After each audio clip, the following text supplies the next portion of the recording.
started on this baby. Here's what I've been up to while you've been basking in the sun and having copious cups of coffee. So here's our mains lead coming in. So I've now run the active to the rear of the fuse and the front of the fuse going to the switch.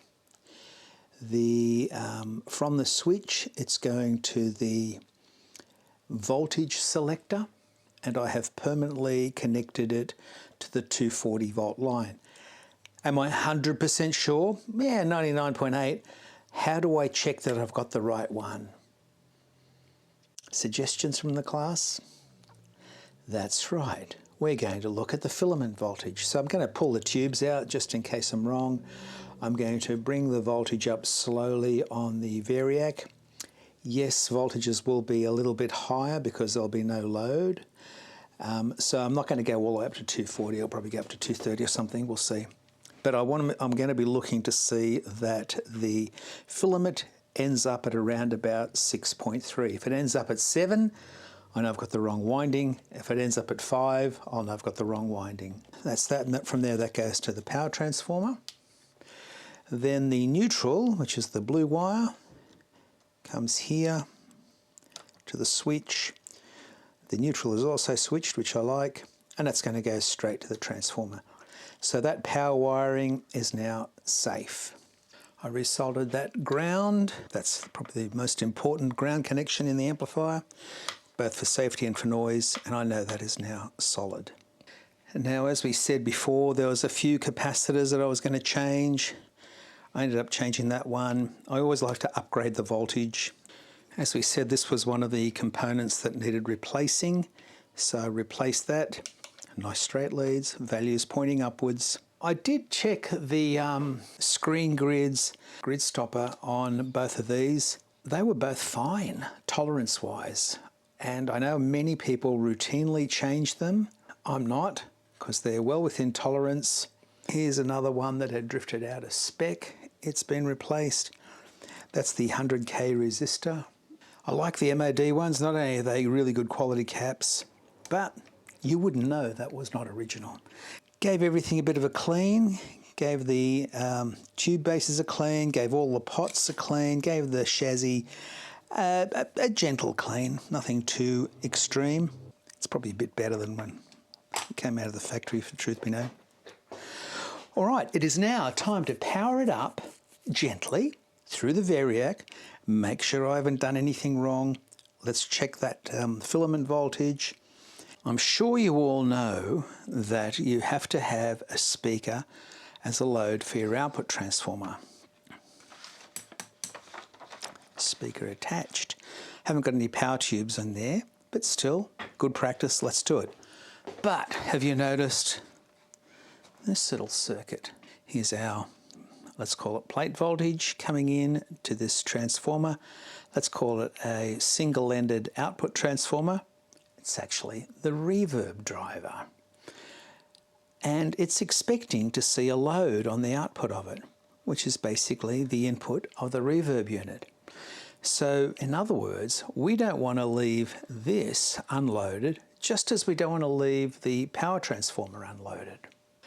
So I have made up a bunch of different load values. You know, got a resistor in there. Of course, the Fender tube-driven reverbs all have a very low input resistance that it's going to see a load which is approximately equivalent to the spring reverb tank. In actual fact, the spring reverb is probably lower, but it's better than leaving it open.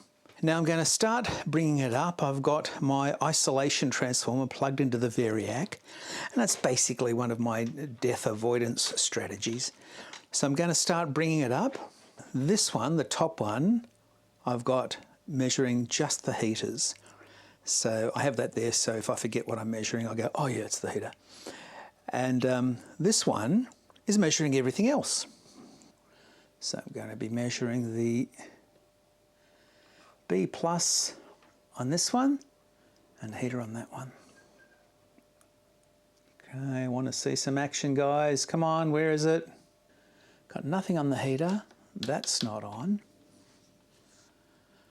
That's just not on. Currently got about 180, 190 volts coming off my Variac. And what's coming out of the power switch is 20 volts. Put up to DC. All right, I think you're going to get fathead syndrome here. Can't do such a big stretch. 200 volts. 224. 235. So I'm going to bring that to make sure that that's 490, because if I was running it over 500, there would have been capacitors in there that were going. Ugh. So that's 225 volts input. So that's come down a bit. I think once we get our power tubes in, that'll be up to 6.3, and this will be pretty much on spec. So let me just have a quick check of some voltages. So plate, we're expecting to be around about 490. This will be interesting, the screen grid. It's not a bigger drop as I would have expected. 492. Quite often when you see ultralinears there, that screen grid voltage is a lot, not a lot, but it is substantially lower than that. Now this doesn't have a bias pot, it has a balance pot. But if we're not getting a good bias, I'm going to put in a bias adjustment as well. So it's minus 55.2 on that one. Minus 55.1. That's the grid voltage. When I was cleaning out all the pots, I also cleaned the hum balance pot and the bias balance, we'd call that pot. So there's nothing to actually adjust the bias voltage. We can just balance the voltage between the two tubes. So I just wanted to make sure that I took a mental note of where the position of the pot was, and I'm pretty close. I'll check that and set it much more accurately. Minus 55.0, 55.2 gone. That was a pretty good guesstimate. So they're all looking good. I'm just going to do a quick check of our preamp. So I'm just going to do a quick check of this by checking the plate and the cathode, 243, and the cathode should be somewhere between 1 and 2. 1.9, plate, 208, cathode, 1.3, 364. I haven't put that tube in yet, so that's why we're not going to read anything there. V3 is our reverb driver, so we should see, what's it saying, around about 6 volts on our cathode. 5.8, our plate, 385. Cool. Then we've got our reverb recovery tube, which is tube 4. The cathode on the B section should be normal cathode, 258, 1.8, so that's good. V5, that's going to be our oscillator. And here, about 1.8 on the cathode for the A section, and about 12 volts on the B section. I see, 2.4, okay, good, so that's all right. This is our phase inverter. We've got 280 on that plate, 275 on that one. The cathodes are common. This is a long tail phase inverter, and we expect to see a pretty high voltage on that. I would expect in the order of 100, 106.7. Right, my guess is all the preamp tubes are working. We can't talk about microphony or anything like that, but I'm now confident that we can put in the power tubes. I don't think we're going to get any sparky. Well, check that out for a perfect match on the owner's existing tubes. Plate current 14.6 and transconductance of 2,780, 2,760, 40. That is perfect. Did Apex do these? Yeah. So I found really good success with Apex matched tubes, which is lucky because my main supplier of tubes uses Apex matching. I think I've had a couple that have been, you know, off, but nearly always good. Rarely that good. Well, that was a huge slug of time to try and find out where the intermittent power problem was from. It's not often that it's a faulty power switch. And there it was. I found it. I had another double pole switch in here. I mean, got lots of single pole Carlings, but this is a double pole. I couldn't find a source for it anywhere. So I ended up using a generic double pole switch, so we can switch both active and neutral. Now that I've got power reliably coming into the amp, we've got some noise coming in here.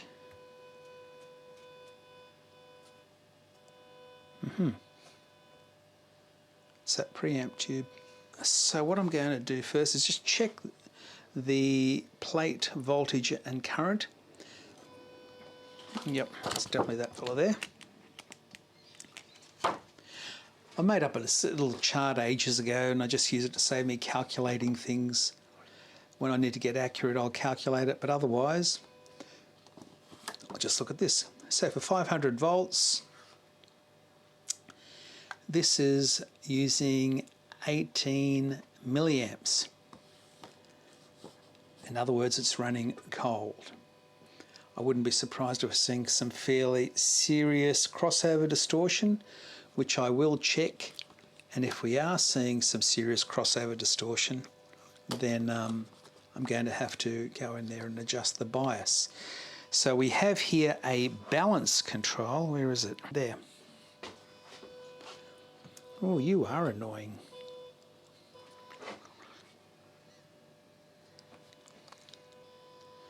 Yeah, I'm finding that distracting.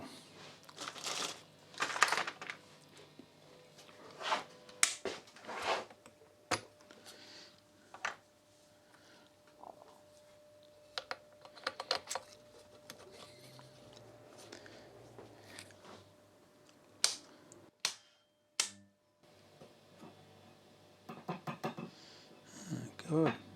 No luck with that one. That one's very microphonic. So our matching is pretty much spot on, both drawing 18 milliamps, but I think 18 milliamps is just too cold. Let's prove the point. It might be fine, in which case I'm going to leave it, but I'm going to just run a signal and then just have a look at the oscilloscope. On the oscilloscope, I'm going to slowly increase the voltage. Slowly increase the volume, and we should, there we go. So just keep watching that. And I'm just wondering if we're going to see any crossover distortion.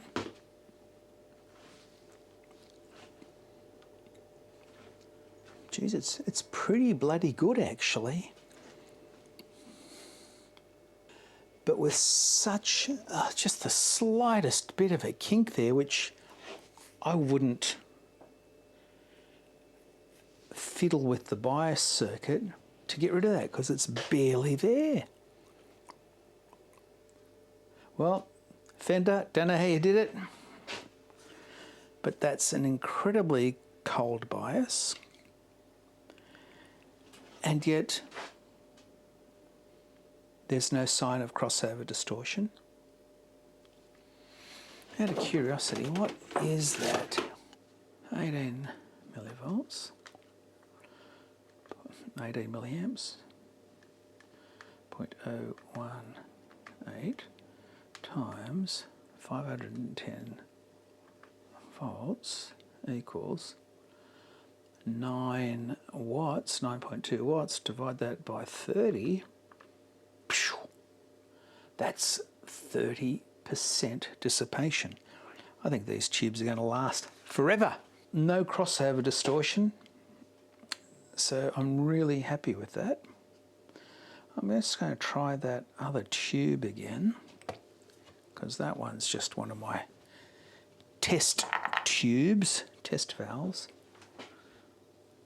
This is a TAD, brand new, because the other one, as we heard, was a bit microphonic. It's now quiet, absolutely no microphonics, as I would expect from one of these premium tubes. And I've actually decided to use seeing the one that was in there just wasn't, usable. I put in a 5751, which is probably my favourite preamp tube. Way more than a 12X7. I like the sound of it. If I've got to replace the tube, I might as well put in something really nice. While I've got everything set up, I'll show you how I calculate the maximum power. So I basically will increase the volume with that sine wave coming in, and I'm going to take it up to where it's clipping, and that's where it's just starting to round off top and bottom. See, it's happening top and bottom pretty much simultaneously. That's very symmetric. That's because we've got nicely matched tubes. Just going to take it back a notch. There we go. So that is what I would call before clipping.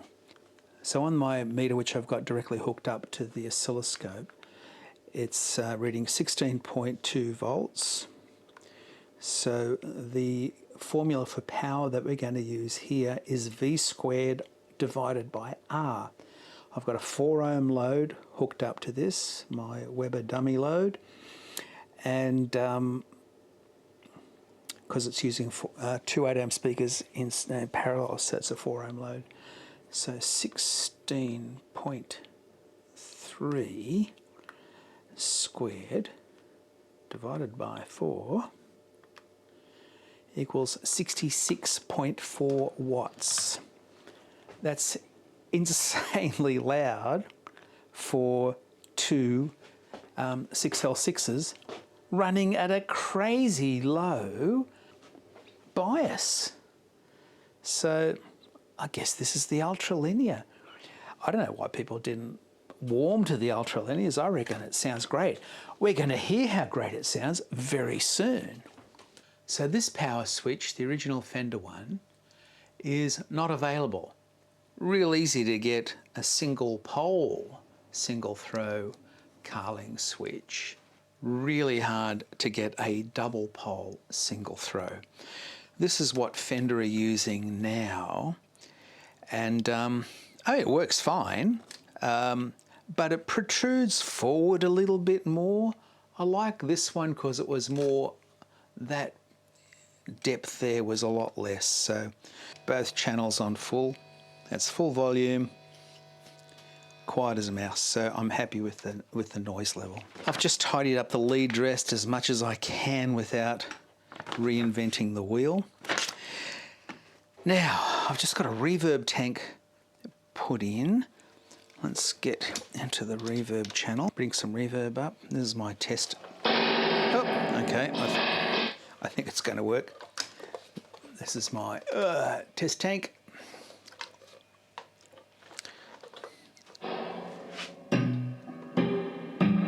Okay, reverb works, it's good. Let's try vibrato, because remember I left those two 1 megs in and I was going to see if it was a reasonable speed range. So here's my temporary vibrato pedal. It's just an RCA plug that I have shorted those leads to. Yep. That's the slowest position.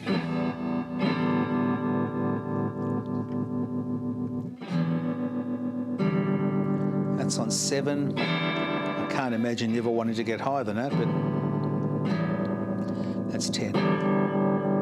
So good, I'm glad I opted to leave those two original resistors in there. So I've left the amp very original, which I'm happy about. Tested these two caps there. These are my main concern, to see if they were leaking. The way you do that is you lift the leg to each one as it goes to the power tubes, and you check to see that it's got no DC leakage on there, because on one side of that we've got 200 and something volts from the phase inverter. On the other side we need to have absolutely zero coming through on that. So you'll see in other videos I've come up with a little device which provides just enough load. You don't want too much load, just in case there is leakage you're going to put a short in the amp. If there's no leakage, yeah, it's fine to short it, but if there is, you've got a problem. So don't. And also a meter, a good quality multimeter, like either my Fluke or my benchtop ones, their input impedance is too high to provide a sufficient drain for any DC that has leaked through. I came up with a little device that just provides a tiny little bit of load on there, or a reasonable load. If there is a leak, it'll show up on my little LED, and it hasn't. They're not leaking, and they're the main ones that I'm worried about. We've got the bias. Bias is cool, but waveforms don't lie, and it's saying it's perfect. Oh, one other thing I wanted to point out. This master volume has got a push-pull on it. Hang on. Go back in here. So this is volume on 2, master volume on 6. Watch what happens when I pull this out.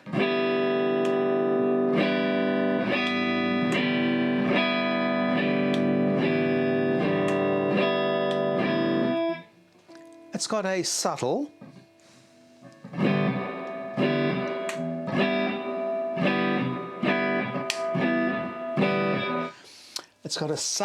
effect on volume, a little boost, and I'm pretty sure that is also cutting a bit of reverb.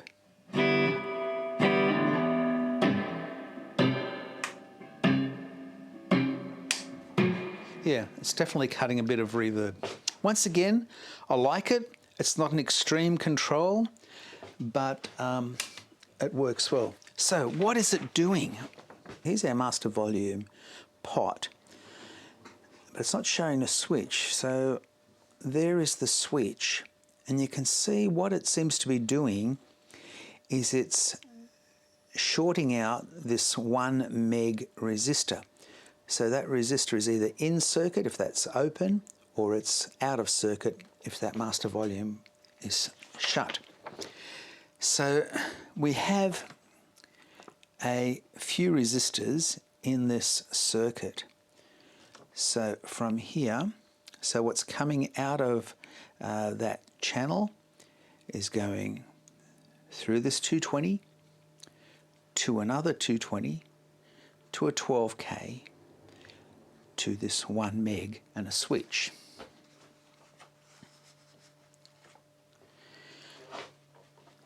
.220 through another 220 through the 12K through the 1 meg with a switch. And so this is going to the master volume pot, which will then go into the phase inverter. So as you can see, it's basically affecting this potential divider. So when that switch is closed, and we've shorted that out, our voltage leaving here is going to be roughly half of what's coming in. So it's going to be 220, or more accurately 232 divided by 552. So pretty much half is going out. Now if we open that switch, that potential divider now changes fairly substantially, and that I'm not going to be able to do just off the top of my head. It's going to be, so this is going to let out 85% of what's coming in, whereas before it was pretty much 50% with a slight error there. So it's going to go from 50% to 85%. So that is that slight gain in increase that we've heard when we pull that. Now, let's just have a quick look at the reverb. So, what's happening? Okay, so reverb driver, reverb tank, comes up here to the reverb recovery tube, the amount of reverb we want to introduce. This goes up here, and you'll see that this is sort of a mixing point here of that resistor and that resistor. These two are going to be balancing the appropriate levels between the dry signal and the wet signal coming through, and that goes to V4B triode. But we also take a tap off this 470K, and you'll see here we have another potential divider. When it's in one position, the master volume is one position, there is no effect on that secondary of the reverb transformer. But when it's closed, as shown there, we have another potential divider, 470 plus 470, with the 1K going to ground. So it's going to be, well, 470 plus 470 is going to be, let's call it 1 meg, because we only want to understand how the circuit works, not calculate it out.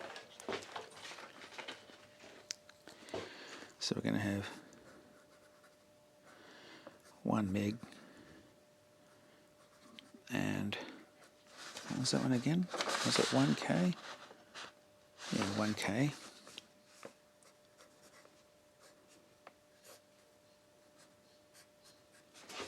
Not sure if you can see that. And that goes off to the Reverb Transformer secondary.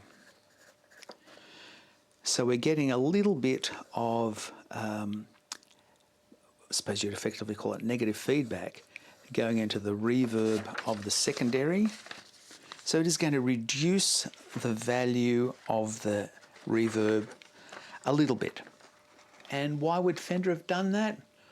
I reckon because too much reverb when you are increasing the volume or gain can just add to unpleasant artifacts. There may be too much reverb, it may be splatting in the reverb tank, I don't know. But that's what that master volume control is doing. It's doing two things: increasing the gain a little bit and reducing the reverb a little bit. And that's exactly what we heard. All right, I think we are now ready to do some reassembly and a sound test. I've had a bit of a sneak listen to this SilverFace Pro Reverb, late 70s, 79. It sounds freaking awesome. If you like that Fender clean, spanky sound, man, this is it.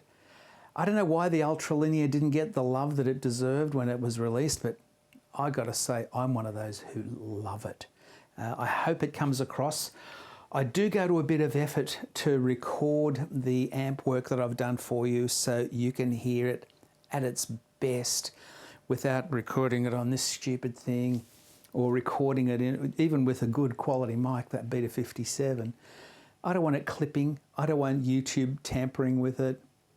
So I've set the mic up so it's facing perpendicular, halfway between the dome and the edge of the cone. It's then going into my H4n recorder. From there, I'm going to put it into my computer, and using Studio One, I'm going to limit it and compress it. I want to be in control of that. I don't want YouTube's automated algorithm to be tampering with what you're hearing. This room has got a couple of artifacts around just under 800 Hertz and around about 200 Hertz. I just bring those down a bit. That's pretty much all I do. I try and make it sound as close as I can to what I'm hearing here for you. Now, what to play?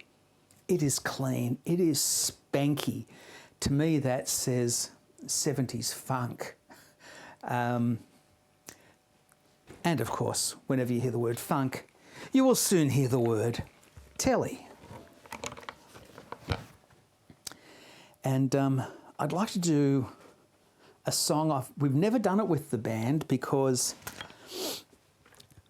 somebody in the band keeps getting the songs confused, you know, and we'll announce this song which I'm going to do, and then instead I'd go, I'd start playing Superstition. Yeah. I'm going to set the volume on 5, treble on 7, middle on 6, and bass on 4, reverb off. Master volume is currently on 8. I expect this to be reasonably loud. You can have a watch on my dB meter. I try and play each amp in a style that best illustrates this amp. So here's a song that I always screw up and get confused with Superstition. And watch me start playing Superstition. Watch me turn the volume up. See, I told you.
That sounded awesome in here.